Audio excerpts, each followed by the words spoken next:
Hey guys welcome to our channel Kalpana's kitchen and daily vlogs.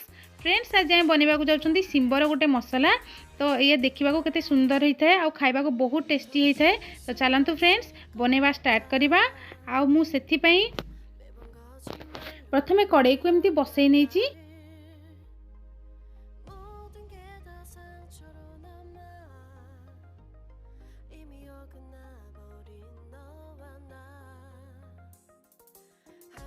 Friends मु सिंबर मसला सब्जी बनवाई मुझे किसी नहीं जाइए नाली कलर सिंब किसी एमती आ धला कलर किसी सिंब नहीं जाइए।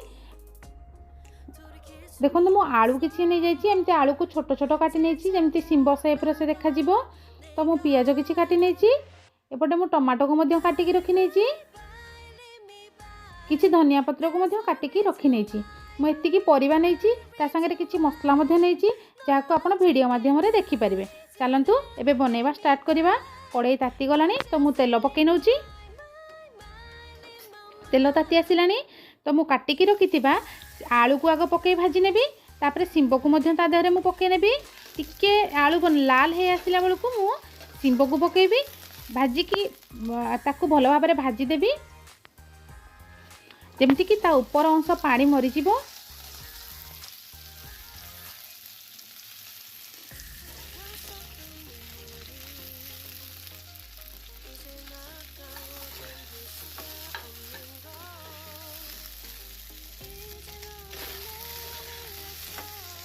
ताकू भल भाव में भाजी नौ एबे ता देहरे किसी लुण पकईकी ताकू भाजीबी ता देहरे लुण भल भाव में भेदीज आउ ये खाइबा टेस्टी लगे। आउ सिंबर ऊपर पानी अंशटा मरीगला से टिके मीठा अंश आसी जाए तो भल लगे।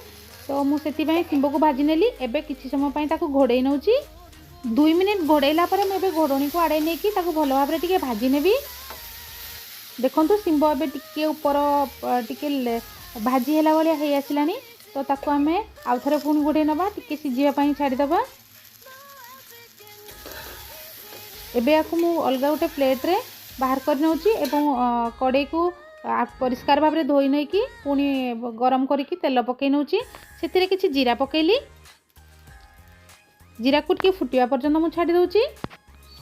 एबे किसी पियाज पकई नेली पियाज को मध्य भल भाव में भाजी नौची पियाज पे लाइट ब्राउन हो आसला मुझे अलग मसला को ऐड करी। तो आपड़ देख सी प्रोसेस को मो सहित बनी रहतु तो प्रोसेस को देखिपर। ए पियाज लाइट ब्राउन हो आसलानी तो मुझे अदा रसुण अल्प किसी पेस्ट नहीं जाऊँगी। तो आपड़ या देहरे बेसी मसला ऐड करेंगे तो सिंबर टेस्ट खराब हो जिते पारे जिते मिनिमम मसला यूज करेंगे से भल। या मुझे लुण पकई नौ टमाटो गुड़िक पकई नेली आ भल भाव में भाजीदेवी। ये टोटाल प्रोसेस को आप लो टू मीडियम फ्लेम रे करेंगे जहाँद्वारा कि तरकारी पोड़ार चांसेस न थाए। तो मुझे यहाँ पर हलदी पकई नौ कि लंका गुंड पकई नेली को भल भाव में भाजी नौ।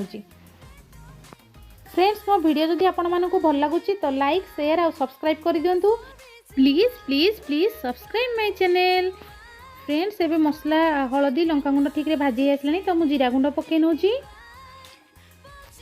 आप जानते गुंड मसला पड़ला पर से पोड़ी जबार चांसेस थाए तो मुझे यादे टिके पानी देकी भल भाव ताकू कषि नेबी।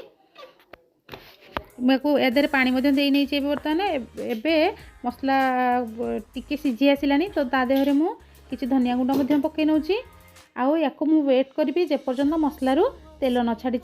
आपण मो सहित बनी रुहतु आप पूरा प्रोसेस को देखिपारे। एबे मु एई मसला पानी रे किसी धला सोरिष जीरा आ रसुण को रसुण आ लंका को प्रथम बाटिकी रखी नहीं मन रखु धला सोरिष जीरा लंका आ रसुण को भल भाव में बाटी ने पूरा फाइन पेस्ट करने से मसला आप ढाली देवे ताकू पूरा कुक हवा पर्यंत किसी समय मुझे बर्तमान घोड़े नौ। तो ये भल कुक है आम आम नेक्स्ट प्रोसेस स्टार्ट करवा। तो ये मसला पखापाखि कुक हो आसलानी तो मु या देहरे भाजिकी रखी सिंब आलू को बर्तमान पकई नौ।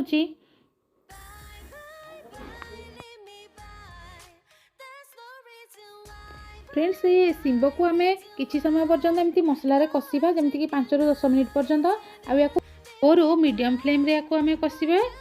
ए बर्तमान ताकू पूरा लो फ्लेम रे किसी समय पर्यंत घोड़े नवा 5 मिनिट पर्यंत तापर ता देहरे किसी गरम घोड़णी आड़ेकी ता देहरे किसी गरम पानी मुझे दे नौची।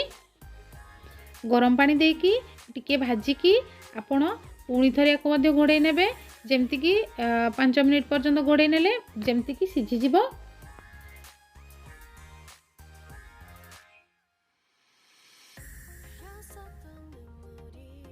फ्रेंड्स एबे 2-3 मिनिट हो गलानी तो मुझे घोड़णी को तार आड़े नौ।